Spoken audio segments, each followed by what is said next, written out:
जाएं तो जाएं कहाँ।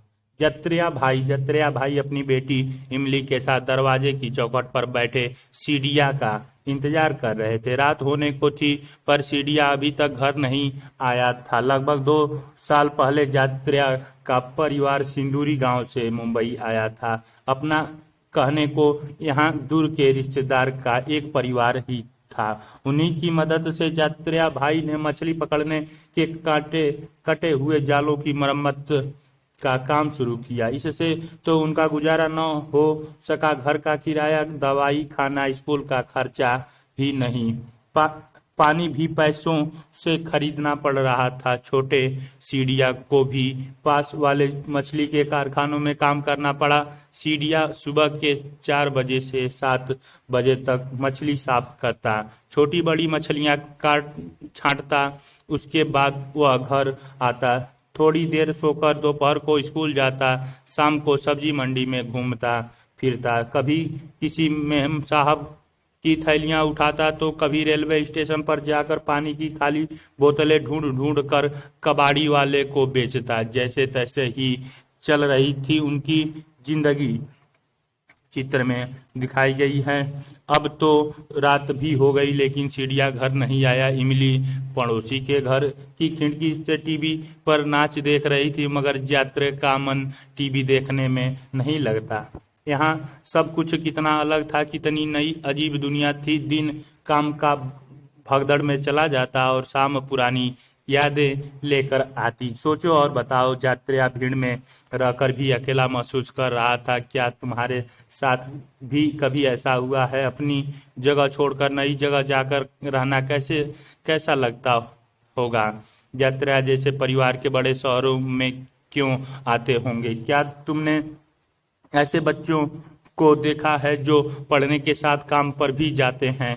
ये बच्चे किस तरह के काम करते हैं, क्यों करने पड़ते होंगे? पुरानी यादें। भरे घने जंगलों और पहाड़ियों के बीच खेड़ी गांव में जैत्रेया का जन्म हुआ था। उसके दादा के जन्म के पहले से ही ये लोग यहाँ रह रहे थे। उनके गांव में शांति तो थी, लेकिन सन्नाटा नहीं था। गांव में नदी का कल कल, पेड़ों की सन सन, पंछियों की चहक थी। यहाँ के लोग खेती का काम करते थे। गांव के लोग जंगलों में जाकर कंदमूल, साग सब्जी और सूखी टहनियाँ लाते। ये सब काम करते समय लोग बातें करते और गाने गुनगुनाते। बड़ों के साथ काम करके छोटे बच्चे भी ये सब भी काम सीख जाते, जैसे बांसुरी बजाना, ढोल बजाना, मिलकर नाचना, मिट्टी और बांस के बर्तन बनाना, पंछियों को पहचानना, उनकी नकल करना आदि। लोग जंगल से इकट्ठा किया सामान इस्तेमाल करते। बचा हुआ सामान नदी पार के बड़े गांव में जाकर बेच देते। इन पैसों से वे अपने लिए नमक, तेल, चावल और कभी थोड़े कपड़े खरीदते। वैसे तो वह एक गांव था, मगर सब एक बड़े परिवार जैसे रहते थे। जात्रेया की बहन की शादी भी उसी गांव में हुई थी। अच्छे बुरे समय में सब साथ मिलकर एक दूसरे की मदद करते थे। शादी ब्याह के काम और झगड़े गांव के बड़े बुजुर्ग साथ मिलकर निपटाते। यात्रा अब जवान हो गया था। वह खेती का भारी काम अकेले ही करता, बड़ी नदी के बीचों बीच मछली भी पकड़ता। अब वह जंगल से फल, कंद, दवाई के लिए पत्तियां, नदी की मछलियां आदि सब लेकर दोस्तों के साथ कस्बे के गांव में बेचा करता। गांव में त्योहार के समय अपनी उम्र के लड़के लड़कियों की टोली में नाचता और ढोल भी बजाता। ये चित्र में दिखाए गए हैं नाचते और ढोल बजाते हुए। बताओ, खेड़ी गांव में बच्चे क्या क्या सीखते थे? तुम अपने बड़ों से क्या क्या सीखते हो? जिन चीजों का ज्ञान जात्या को खेड़ी में हासिल हुआ, उनमें से कितना उन्हें मुंबई में काम आया होगा? शिक्षक संकेत। शांत होकर आवाजें सुनने से बच्चे को शांति और सन्नाटे का अंतर महसूस होगा। जब सभी बच्चे चुप हो जाते हैं, तब कक्षा में शांति तो होती है, लेकिन और कोई आवाजें सुनाई दे रही होती है। ऐसे में सन्नाटा नहीं होता। क्या तुम हर रोज पंछियों की आवाज सुनते हो कौन कौन से? क्या तुम किसी कक्षा की आवाज की नकल कर सकते हो? करके दिखाओ। तुम रोज ऐसी कौन सी चीजों आवाजें सुनते हो जो खेड़ी के लोग नहीं सुनते होंगे? क्या तुमने सन्नाटा महसूस किया है? कब और कहाँ? नदी के पास। एक दिन गांव वालों ने सुना कि उनकी नदी पर एक बहुत बड़ा बांध बनने वाला है। नदी को रोककर एक बहुत बड़ी दीवार सी खड़ी की जाएगी। तब खेड़ी और आसपास के बहुत सारे गांव पानी में डूब जाएंगे। लोगों को अपने पुरखों बाप दादा की जमीन घर बार छोड़कर नई जगह चले जाना होगा। कुछ दिन बाद सरकारी लोग पुलिस की पलटन को देखकर गांव-गांव पहुंचने लगे। गांव के छोटे बच्चों ने भी तो पहली बार पुलिस देखी। कुछ बच्चे उनके पीछे भागते तो कुछ डर से रोने लगते।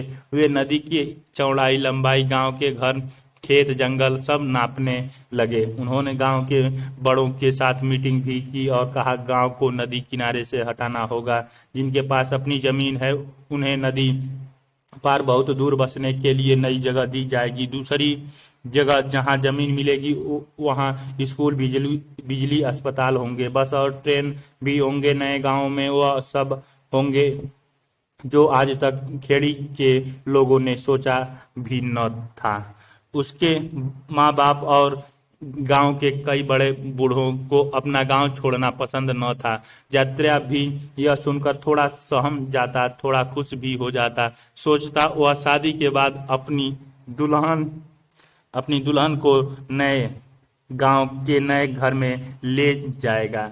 ऐसा घर जिसमें बटन दबाते ही बिजली चले जलेगी और घर में नल खोलते ही पानी। बस मैं बैठकर यह वह शहर घूमने जाएगा। सोचता जब बच्चे होंगे तब उन्हें स्कूल भेज पाऊंगा। उन्हें अपने जैसा अनपढ़ नहीं रखूंगा। चर्चा करो और बताओ। यात्रा के गांव के कई लोग को अपने जंगल जमीन छोड़ना मंजूर न था। ऐसा क्यों? न चाहते हुए भी उन्हें अपने गांव छोड़ना ही पड़ा। सोचो क्यों? यात्रा के खेड़ी के परिवार में कितने लोग थे? यात्रा जब अपने परिवार के बारे में सोचता तो उसके मन में कौन कौन आता? अपने परिवार के बारे में सोचते हो तो तुम्हारे मन में कौन कौन आता है? क्या तुमने ऐसे लोगों के बारे में सुना है जो अपनी पुरानी जगह से हटना पसंद नहीं करते? उनकी कुछ बातें बताओ। क्या तुम कोई ऐसी जगह जानते हो जहाँ स्कूल है ही नहीं? कल्पना करो जहाँ बांध बनता है वहाँ के लोगों को क्या क्या परेशानियाँ होती होंगी। खेड़ा गांव और यात्रा के सपने के नए गांव के चित्र अपनी कॉपी में बनाओ। अपने साथी को चित्र भी देखो, उनमें अंतर ढूंढो। एक नई जगह। दोपहर का समय था। कड़ी धूप और गर्म हवा से यात्रा बेजान था। डामर कोल तार से बना रास्ता जलते तवे जैसे गर्म था। आसपास कोई छायादार पेड़ भी न था। सिर्फ कुछ मकान और दुकानें थी। दवाइयां खरीद कर यात्रा घर की ओर चल पड़ा। उसकी पीठ पर पुराना टायर था। आजकल घर का चूल्हा जलाने के लिए वह ऐसे शिक्षक संकेत बांध के बारे में बच्चों की समझ को स्पष्ट करें। इसके लिए इलाके या आसपास बने बांध का उदाहरण लिया जा सकता है। बांध बनाने से कुछ लोगों को फायदा होगा तो क्या कुछ लोग ऐसे भी हैं जिन्हें नुकसान हो सकता है? इन बातों पर चर्चा की जा सकती है। टायर के रबड़ टायर के रबड़ के टुकड़े को जल लाता था। ये आग जल्दी पकड़ते थे और इससे लकड़ी भी कम लगती थी। पर इसके जलते से हुई बू और धुएं से सब परेशान थे। सिंदूरी नाम के इस नए गांव में हर चीज पैसे से मिलती थी। दवाई, सब्जी, अनाज, पशुओं का खुराक और लकड़ी भी। मिट्टी का तेल तो उनकी पहुंच से बाहर था। कहाँ से लाए इतने पैसे? सोचते सोचते यात्रा अपने घर तक पहुंच गया। छत के नाम पर टीन की चादर भट्टी जैसी जल रही थी। यात्रा की बीवी तेज बुखार से तप रही थी। उसकी बेटी छिमली अपने छोटे भाई सीढ़िया को गोद में लेकर सुला रही थी। घर में और कोई बड़ा भी तो नहीं था। माँ और पिताजी तो पहले ही खेड़ी छोड़ने के गम में चल बसे थे। इस नई जगह पर उनके गांव के 8-10 परिवार ही थे जो उसके अपने थे। बाकी सारा गांव यहाँ वहाँ बिखर गया था। जिन्हें जहाँ जमीन दी गई वे वहीं बस गए। जैसे सपना देखा था वैसे तो नहीं था। यहाँ नया गांव, बिजली तो थी ले मगर वह भी कभी रहती कभी नहीं। ऊपर से बिजली के बिल का नया खर्चा भी तो था। वहाँ नल तो थे पर उनमें पानी न आता। इस गांव में यात्रिया को टीन की चादर से बना हुआ एक कमरे का घर मिला।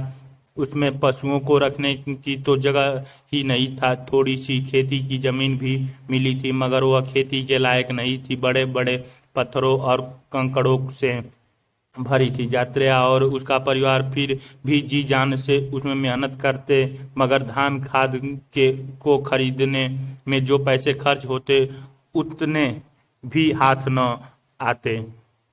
वह वहाँ पुराने गांव में कम बीमारी कम थी। अगर कोई बीमार हो भी जाता तो जड़ी बूटी की दवाई जानने वाले बहुत से लोग थे। उनके इलाज से सेहत सुधर जाती थी। यहाँ अस्पताल तो थे पर डॉक्टर मुश्किल से मिल पाते और दवाई भी न मिलती। यहाँ स्कूल था पर टीचर खेड़ी के इन बच्चों की तरफ ध्यान नहीं देती थी। नई भाषा की पढ़ाई इन बच्चों के लिए कठिन भी थी। सिंदूरी गांव के लोगों को इन लोगों का यहाँ आना पसंद न था। उनको खेड़ी के लोगों की भाषा, रहन सहन सब अजीब लगता। वे खेड़ी गांव वालों को बिना बुलाए मेहमान कहकर उनका मजाक भी उड़ाते थे। क्या सोचा था और क्या हुआ, लिखो। क्या सिंदूरी गांव यात्रा के सपने के गांव जैसा था? सिंदूरी और अपने सपनों के गांव में उसे क्या अंतर मिला? क्या तुम कभी किसी के घर बिना बुलाए मेहमान थे? कैसा लगा जब तुम्हारे यहाँ कुछ दिन मेहमान रहने आते? तब तुम्हारे परिवार वाले क्या क्या करते हैं? कुछ साल बाद यात्रा ने कुछ साल सिंदूरी में ही बिताए। बच्चे भी बड़े हो रहे थे मगर यात्रा भाई का मन अब सिंदूरी में नहीं लगता था। उन्हें तो बस अपने खेड़ी गांव की याद सताती रहती। पर अब खेड़ी था कहाँ? खेड़ी और आसपास के इलाके में था एक बहुत बड़ा बांध और रुके हुए पानी का एक बड़ा सा तालाब। यात्रा भाई ने सोचा, बिन बुलाए मेहमान ही कहलाना है तो ऐसी जगह जाएं जहां अपने सपने पूरे तो हों। उन्होंने अपनी जमीन और जानवर बेच दी और वे मुंबई आ गए। अब उसके परिवार की नई जिंदगी शुरू हुई। बच्चे स्कूल में जाएं, कुछ बने, बस यही चाहते थे।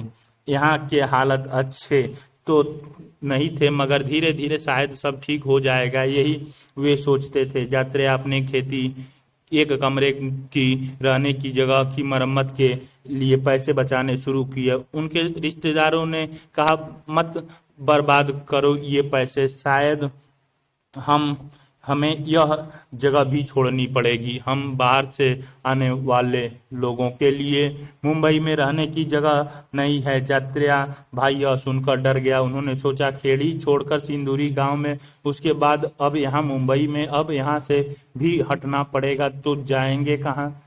क्या इतने बड़े शहर में मेरे छोटे से परिवार के लिए एक छोटा सा घर भी नहीं है? सोचो। यात्रा भाई ने क्या सोचकर मुंबई जाने को ठानी? क्या उन्हें मुंबई वैसी ही मिली? यात्रा भाई के बच्चे मुंबई में किस तरह के स्कूल में जाते होंगे, पता करें और लिखें। क्या तुम किसी छोटे बच्चे या परिवार को जानते हो जो अपनी जगह से हटाए गए हों? उनसे बातें करो। वे कहाँ से आए हैं? उन्हें यहाँ क्यों आना पड़ा? उनकी पहली जगह कैसी थी? उनकी तुलना में नई जगह कैसी है? क्या उनकी भाषा और रहन सहन यहाँ के लोगों से अलग है? कैसे? उनकी भाषा के कुछ शब्द सीख कर लिखो। क्या वे कुछ ऐसी चीजें बनाना चाहते हैं जो तुम नहीं जानते हो? क्या शिक्षक संकेत, अपनी जगह से हटा दिया जाना और तबादला होना, इन दोनों में होने वाली परेशानियां अलग अलग होती हैं। देश के किस विकास के लिए बहुत सारी बड़ी बड़ी योजनाएं बनती हैं, जैसे पुल, कारखाने, हवाई इत्यादि। क्या इनमें सभी लोगों की भलाई होती है? इस पर बातचीत की जाए, रोज खबरें में आने वाली घटनाओं से जोड़ा जाए, चर्चा करो। तुमने शहर की किस बस्ती को हटाने के बारे में सुना या पढ़ा है? तुम्हें इसके बारे में कैसा लगता है? नौकरी में तबादला होने पर भी अपने रहने की जगह से दूर जाना पड़ता है तब कैसा लगता है। वाद विवाद करो। कुछ लोग ऐसा ऐसा सोचते हैं शहरी लोग गंदगी नहीं फैलाते, शहर का गंद तो झुग्गी झोपड़ियों से है। तुम्हें क्या लगता है? आपस में बात करो, बहस करो, हम क्या समझे। यात्रा के परिवार जैसे लाखों परिवार अलग अलग कारणों से बड़े शहरों में रहने के लिए जाते हैं, मगर इन बड़े शहरों में उनकी जिंदगी क्या पहले से अच्छी होती है? बड़े शहरों में उन्हें किस तरह के अनुभव होते होंगे?